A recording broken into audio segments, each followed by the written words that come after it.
Well, hey, everybody. Hope everybody's doing great today. My name is Dr. Tom Miller. I'm the owner of Leaders Building Leaders. And I just, I've been started the school year, started the calendar year. I've just been so blessed with the opportunities to serve. We've got so many great programs going on right now and opportunities to help schools. And so I was just, I was going through my end of the year reflection and just looking at the first, couple weeks in January and say, what has been the key to our, success, right? My success, my leadership, success over the last, couple of years. And what are the things that I've really been working on to not only improve myself as a leader, but also, those that I serve, the principals that I serve, the school leaders and the business owners that I serve, but those also on my team and those around me. So I just wanted to share these 10 keys to success, we'll call them. They might be principles in a sense, right? But these 10 keys to success. So go ahead and get your notebook ready. Hit the pause button if you're watching or listening on our YouTube page or listen to our podcast. But if you're live on Facebook too, go ahead and get something to write on, because I know these are going to be some really great pieces for you. So the first one of the 10 is to ask questions. I mean, your success will be determined specifically by the questions that you're willing to ask others and the questions that you're willing to answer. Okay, and these might be questions that you ask yourself, right? So stay in the question. And so one of the skills that I really love that I've learned how to do is I became a certified coach, and I'm constantly learning the power of the question and the power of going within, because awareness is the key to growth and change. And if I'm not asking powerful questions, I'm not learning to understand, right? I'm not seeking to understand. I'm just, directing people and telling people what to do. But the more I ask questions, the more I learn what I don't know, right? I help close that gap to create a better result. So questions truly unlock the potential of those you serve, and questions unlock your own potential. All right. So the more that you're going to ask, and so you should never be intimidated to ask any question. I mean, I work with a lot of charter school boards, and I say, hey, the success or the failure of this school is going to be based upon your action. So if you choose not to ask a question when you're concerned to get the answer, right? If you choose not to verify the reporting, that's on you, right? You can't be intimidated to ask a question because you think it's going to make you look bad, right? You're going to look bad by not knowing and not understanding. So never be intimidated to ask a question, because your success, you might want to write this down. I love this. Your success is going to be determined by the number of uncomfortable conversations that you're willing to have, based upon the questions that you're willing to ask or the questions that you're willing to answer. So you have to do this in this order, okay? You have to make sure that when you ask a question, first, you're asking that question out of love, right? You're declaring noble intent. If you want to be a real high-performing leader, you have to love the people that you serve, okay? So questions should be asked in a caring, right, but candor way.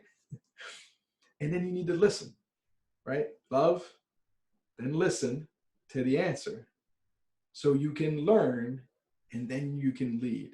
They have to be done in that order, because if you're going to ask a question to gotcha somebody, you're just going to create, fractures on your team and fractures in your organization. But if you ask a question with noble intent, right, to better seek and understand, you're going to have a really strong, learning process. So then you can lead at a higher level. Okay, so that's the first one: is asking questions. And so if you haven't been through a training program that helps you learn how to ask questions, we've got our coaching skills for leaders program, and we have a lot of other programs that have how to ask effective questions built inside them. So reach out. You can email me at tom@lbleaders.com if you want to. We can help you really improve your leadership through the power of asking effective questions. All right, number two is to create a clear and compelling vision. Create a clear and compelling vision.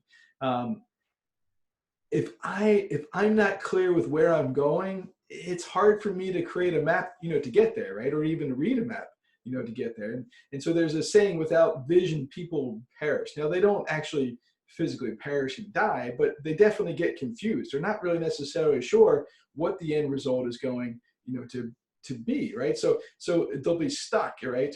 And so again, you as the leader need to have a clear and compelling vision that you can communicate and show others where you want, right? This is what it's going to look like when we get there.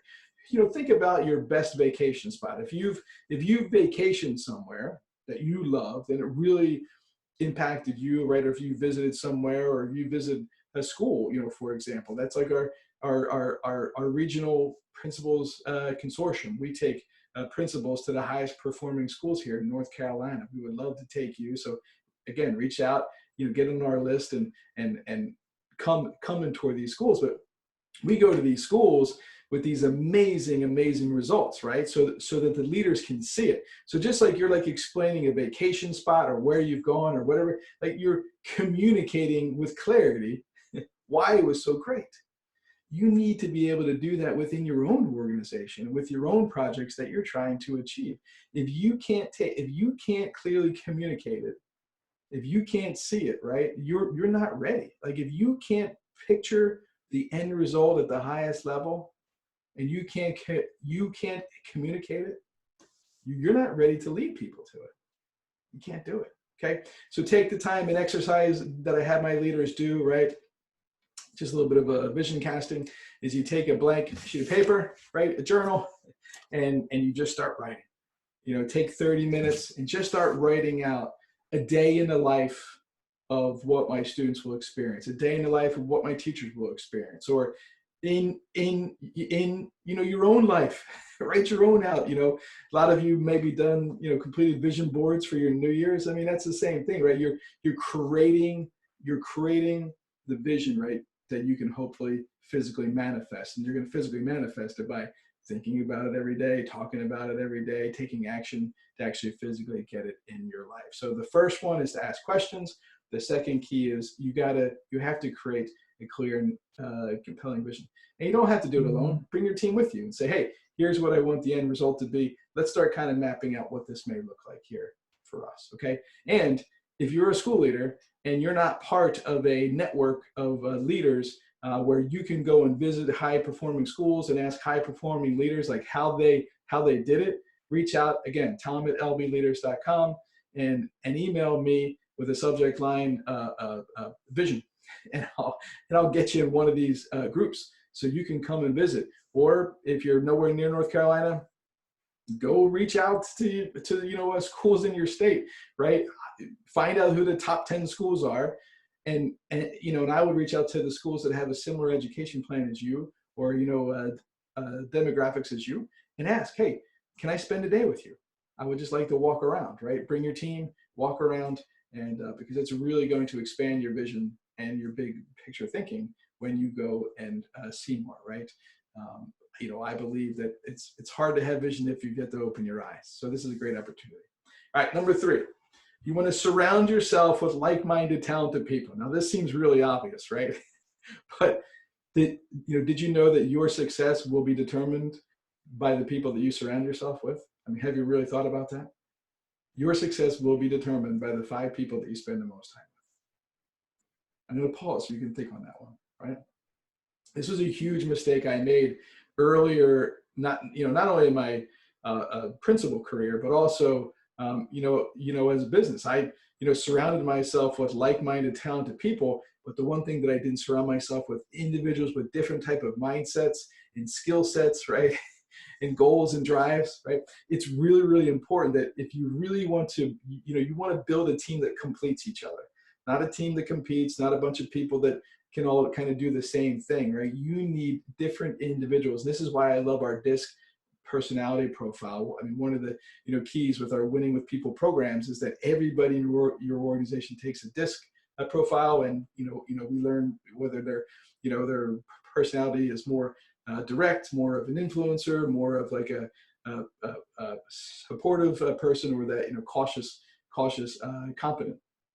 And then we do a team impact report, and we start to make sure that every team, whether it's grade level teams, exceptional children's teams, administrative teams, that they have those different styles, because that team needs every single viewpoint, right? It needs different perspectives. It needs different levels of thought and experience to make sure that you get to the best result. So it's just so important that you have a really clear understanding of where you're going organizationally, so then you can make sure that you have clear, clarity in, well, what type of people do we need to recruit to get there? What types of skill sets will they need that I don't have, right? Because the biggest mistake I made as a leader is I was doing it all. I was supervising, evaluating, I was coaching, I was, designing, I was, strategizing, and, I wasn't doing much of anything. We were good, but we weren't great. And I was the lid on our organization's success, because I wasn't building the people around me. I wasn't taking the time every day to, develop them. I was just saying, hey, here's a book I read, or here's an article I read. And it's not. So you have to be a developer of people. If you're going to lead a team, you have to know how to grow others, right? So that's why that, coaching skills are so important. And then you also need to understand your strengths. So our DISC personality profile will show you what your strengths are in leadership. And I believe that 90% of your day needs to be spent in your strength zone, okay? In your strength zone. You're always outside your comfort zone, but 90% of your day in your strength zone. And then, so then you've got, your strengths. So my, strengths are directing and creativity and influencing and persistence, right? But my, team is very good at details and processing and relationship building, right? We've got all these members on our team now, and they all have all these different strengths. So now I know, depending upon the challenge, using that team impact report, really, really depending upon the challenge, that I have, now I know who on my team to be able to put in that role. So I love our DISC personality profile, our Maxwell leadership. It's, based upon John Maxwell's leadership principles, and it's got great aspects of it. It talks about how your personality impacts how you lead and others perceive you in your environment, but also when you get stressed out, how do you act? It's got your, what you're motivated by, your ideal working environment. It's got your communication do's, your communication don'ts, and then your strengths, and it helps you build out a personal action plan. So again, email me, tom@lbleaders.com, subject line DISC, and I'll point you in the direction to be able to get one of our DISC profiles, or bring your whole team through it. I guarantee it is going to give you magnificent results and really help change the way that you think about leadership. All right, number 4, prioritizing your work, right? Prioritizing your work. You got to focus your time on the right tasks every single day, right? So 80% of your results come from 20% of your work. And most of us, and I'm one of them, I really struggle with this, sometimes daily, we just like to get all the stuff done, right? We like to be the technician. We like to make big lists. But if you've got a list of 10 things, there's only 2 things on that list that are really going to give you the greatest return and are the most important to your organization when you do them. And odds are you're not going to do them today. Because you're like, well, if I just knock out these 4 or 5 other things, it won't take me very long. I'll just knock these out, and then I'll have so many things done, and then I'll get to the important stuff. Wrong. You're completely wrong. It's the Pareto Principle. 80% of your results comes from 20% of your input, right? So not only that, when I was just talking about surrounding yourself with the right people, 80% of your day also needs to be spent with your top 20% of your team. You see, another mistake I made as a leader is that I was like, we've got all these really good teachers. If I could just get these ones here at the bottom, move them up, gosh, we're going to be so much better. And all the people at the top are like, where's Tom? Just because you don't think that they need help doesn't mean that they don't want your help.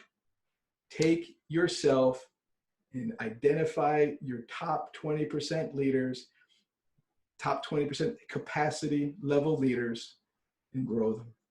Multiply your leadership into them. You're going to get amazing results when you do these 2 things. When you learn how you should spend your time and who you should spend your time with. And so I love, our School Leadership Made Real Simple has a really easy exercise that we teach, John Maxwell's 3 R's. What is required of me? What does the organization get the greatest return at it when I do it?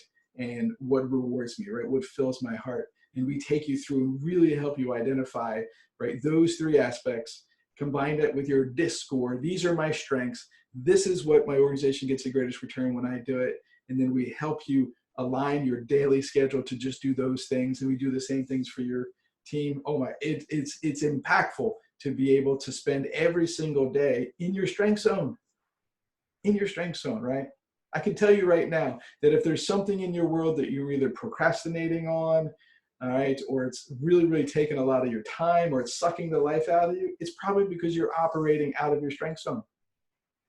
So release yourself from your weaknesses. Surround yourself with talented people, individuals who have strengths that you don't have. Empower them to do the work that takes you a long time to do. Right? It doesn't mean that they do the whole thing. Maybe they do 70 to like 80% of the work, but that's in their strengths, and then you can make it better through your strengths. Okay, so make sure I want to get everything here. So what is required of me? What is the greatest return? So I just love the 3 R's. So prioritize your work. Focus your time on what to do, right, and who, right. So what and who should be the keys of every single day. Right. So far we've talked about asking questions. We've talked about creating a clear vision, and we've talked about surrounding ourselves with like-minded, talented people who complete you, right? Who have different strengths and skill sets than you. And then we've talked about prioritization. Let's talk about number 5. You gotta work yourself out of a job right now. You gotta start right now. So going back to when you prioritized, right? Every single day, at the end of the day, I look at the things that I did today and I said, what's something I did today that I don't want to do tomorrow, that I shouldn't do tomorrow, right? Every time I grab a task, I say, okay, does this have to be done? If the answer is yes, okay, all right. Does it have to be done by me? If the answer is no, then I hand it over. If the answer is right, and if I don't have someone to hand it over to, I identify, right, who on my team can learn how to do it. And I put myself on a timeline, say, okay, 30 days from now, I'm not going to do this activity because I'm going to teach Mike how to do it, or I'm going to teach Emily how to do it, or I'm going to teach Lauren how to do it. Okay, so take yourself through these questions. Again, it's in our priorities lesson of our School Leadership Made Real Simple program. I love it. It's, does this have to be done, right? Make yourself a flow chart. Does this have to be done? Does it have to be done by me, right? And if the answer is yes, right? Does it have to be done by me forever? If I can teach someone else how to do it, I'm going to do it, right? Who on my team can I teach and equip how to do that? And you take them through that multiplication process that we teach how to empower others. If it doesn't have to be doing, or if you're not sure, stop doing it. And you'll find out in a couple weeks whether you have to do it. Someone will send you a note and say, hey, this hasn't been done, or this is wrong. I mean, as long as it's not going to catch the building on fire, just stop doing it. Save your time, okay? Save your time. So work yourself out of a job, build a 6-session plan every single day, right? Because this is going to help you narrow the time that you spend, because then you're just going to get to doing just the things the organization gets the greatest return when you do them, right? And really, again, 80% of your day needs to be, developing people, teaching adults how to lead other adults, how to be better leaders. I mean, that's really what you need to be spending your time with, okay? So you're equipping your team, either mentoring them and coaching them to be the most effective leaders that we do. And think of it from this perspective. If you're in education, like, you understand the I do, we do, you do process. I mean, this is how you're going to multiply yourself. You say, hey, I do it, right? And you're going to watch me, right? I'm going to model it for you. And then we're going to do it together. And then you're going to do it alone, right? I'm going to coach you, okay? So I do it and you watch me. Step 2 is we do it as a team, right? Step 3 is you start, now you're in charge of it, I'm coaching you. And then eventually step 4 is going to be, they're going to go teach someone else how to do it, right? So you're going to literally teach, you're going to work yourself out of a job and start teaching your team how to work themselves out of a job, right? So you're literally building leadership capacity throughout your organization, multiplying yourself, right? Is this helpful if this is helpful to you and there's a way to drop a comment in there, let me know that you're learning something here, right? Or what's resonating with you. Make sure that you like or share wherever you might be listening, whether you're on our podcast or our YouTube page. So, all right, let's get to number 6. You're going to set a clear result areas for each one of your individuals, right? So each one of the people on your team. So I've now surrounded myself with really talented people. I am building a succession plan and really teaching them all the things that I do, so then I don't have to do them anymore and they'll be able to do them. And then you're going to help them do the same things, because as you empower other people, they need to empower those under them, right? So you're literally building capacity all the way down. But you want them to have clarity in what they're responsible for, right? So as I set my clear vision and I've got my goals around my vision, people need to know what their role is to the goal. They want to be on a winning team. They want to clearly understand how my daily work is going to impact the organization's success. So setting key result areas, right? So this is not, one of the problems is that, we build or we Google these big, long job descriptions and we say, hey, here's your job. And then they're like, oh, this is a lot of stuff to do. And then it just end up working, right? They don't really look at the job description. They just do all the things that has to be done for the job. But if you can help them narrow it down and say, hey, these are the 2 or 3 key result areas that we need. So it could be if you're in charge of curriculum, okay? And so that the key result areas that every teacher is fully equipped with the resources to carry out the curriculum. They have been trained in the curriculum model and in the instructional methods, right? They fully understand how to collect formative assessment data, right? I mean, if you're in charge of the education plan, like what are the key results of the education plan? I mean, the key result, kids are learning. So what are those key things that they need to do every day? So when people are clear with their key results and they know exactly what they're responsible for, and then that's where they work their day. That's where they spend their day. So if I'm walking around and my, instructional coach is, supposed to be, developing teachers and making sure, everybody has the curriculum, but I see them making copies, right? But I see them, helping other things. I mean, that's great, that they're helping out. But if my curriculum isn't where I need it and my teachers aren't where I need it, I'm going to ask them, like, how come you're doing this? This isn't something you should be doing. I need you here, right? You need to be making sure that your people are spending the time, right, doing the right things with the right people, just like you should be too. Just like you should be too. Now I know sometimes things happen, right? But you have to put, you have to put a cap on how much time you're going to spend outside of your key result areas and a timeline. Remember, I said it's really important to have a timeline to be able to do that. Okay, so set those key result areas. We have a really great process for that. So reach out to me, send an email, put the subject line key result areas or KRAs, and I'll send you our process. You email to tom@lbleaders.com. That's number 6. Number 7, trust but verify, right? So as a leader, you cannot, right? As a leader, you can't lead from behind your desk. So if I have clearly created my vision and I've clearly communicated my vision and I'm leading the organization by walking around and I see things that don't align to my vision, I need to do something about it, right? I need to ask questions. Hey, how come this is like this? Or tell me, well, here was my vision, but here's the current reality. Help me understand, right? I love our frame your feedback, sessions that we teach, right? Here's the vision, but here's the current reality.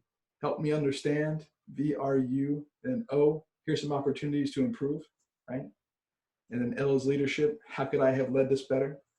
But so you as a leader have to be trusting but verifying. You have to be leading by walking around, right?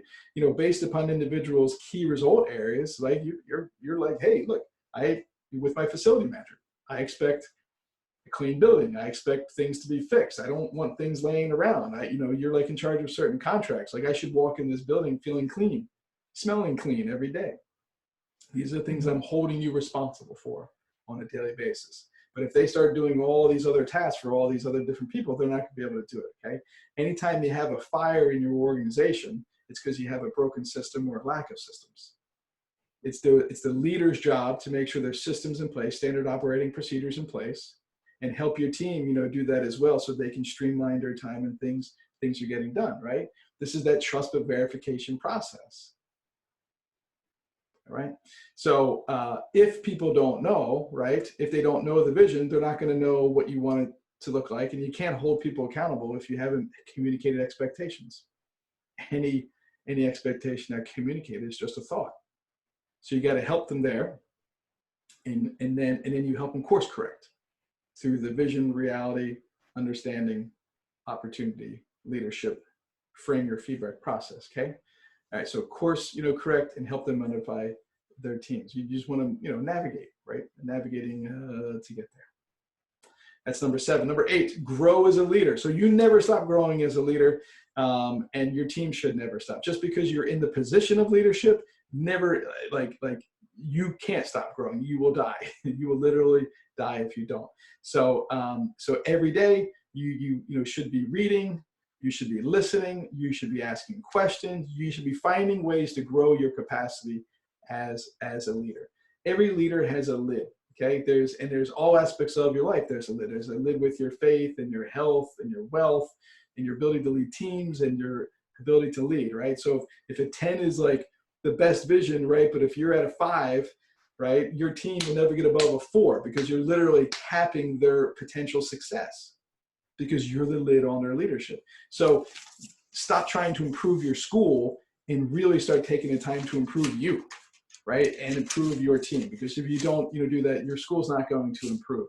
So that's why I love our principal leadership programs. We have our inner circle. We've got our school leadership made real simple. We have our principal leadership academies. We have lots of different digital programs, online and on-demand programs that will help you, learn to lead. And there's also some live interactive programs that happen every single week. So if you don't have a personal plan for growth, if you don't have a personal professional plan for growth, and you're kind of feeling that you're the lid on your leadership, email me. We've got some great programs, no matter where you are in the world, that you can join and participate in. And I will guarantee that you will grow as a leader. Number 9, every time you're with a team, right? Every time you're with a team, you need to communicate vision, where we're going, right? Mission, why we exist, values, how we behave, the strategy, what will determine our success, results, what's our current reality, right? And you want to have them more excited about coming to work tomorrow than they are today, right? So every time I'm with my team, hey, we are, our mission is to be to wake up every day, right? To be the difference maker in the leadership development of individuals and organizations. This is why I wake up. That's my purpose. Everything I do is my purpose. My vision is that, we want to be the most trusted and sought after leadership development company in the world. My, original vision was to be the Amazon for charter schools, right? So now I have this, I have vendors that and contractors that can pretty much help any school with any problem like that, right?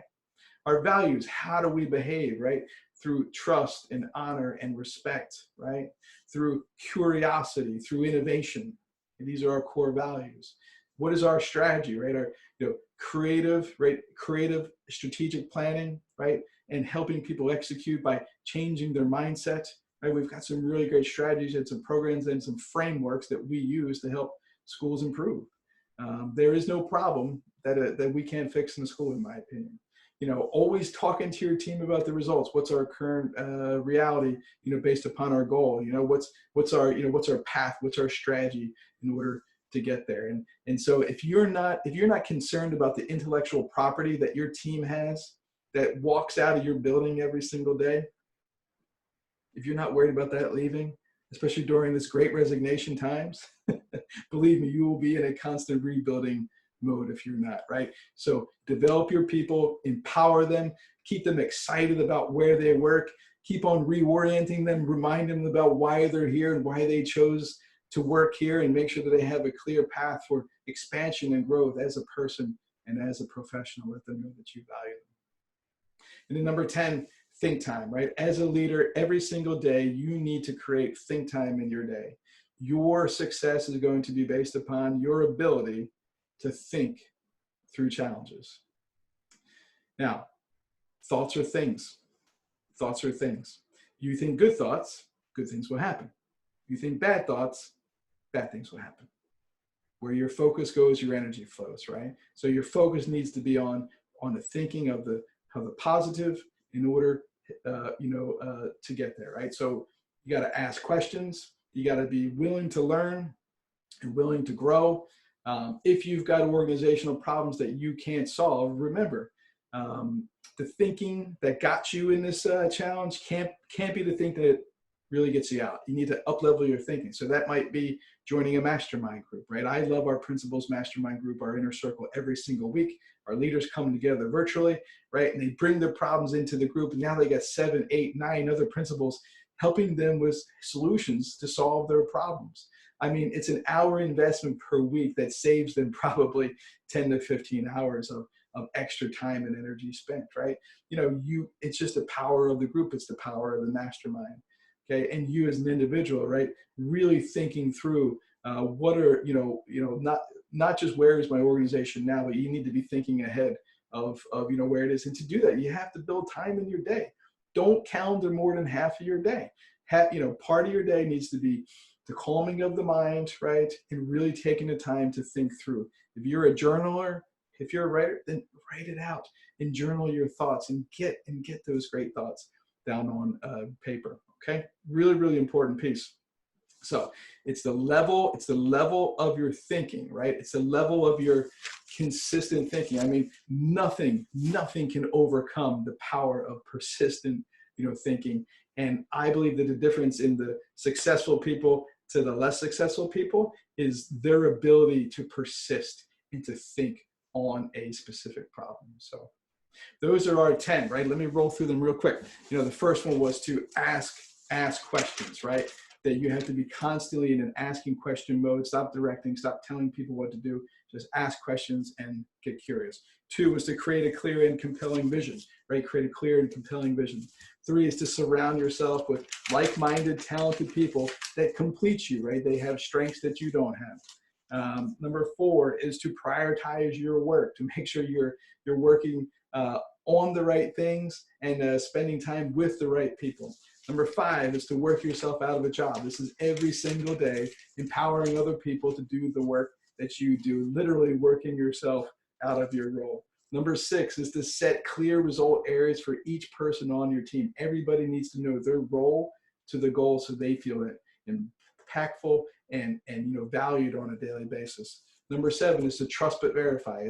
It's to lead by walking around. It's to ask questions, verify information, and really help people course correct to get back on track. Number 8 is to never stop growing as a leader. Every single day, you're going to take the time to grow as a leader, whether it's through podcasts, it's through reading books, it's to seminars, whatever it may be. But it's going to be evaluative experience that's going to make the difference, right? So it's your reflection time that's going to really be the key to the overall success. Number 9, communicate. Every time you're with your team, you're talking about vision, values, strategy, current results, right? And leaving them wanting more and coming back tomorrow more inspired than they left the day before. And the last one, number 10, is to create think time in your day. So every single day, make sure that you take a little bit of time to process, build white space in between the meetings so you can write things out and process information. Otherwise, you're going to fall flat on your face with decision fatigue and not a lot of high-level thinking on your problems. I'm Dr. Tom Miller. I'm the owner of Leaders of Building Leaders, and I'm raising your awareness. Thanks, everybody. Have a blessed day.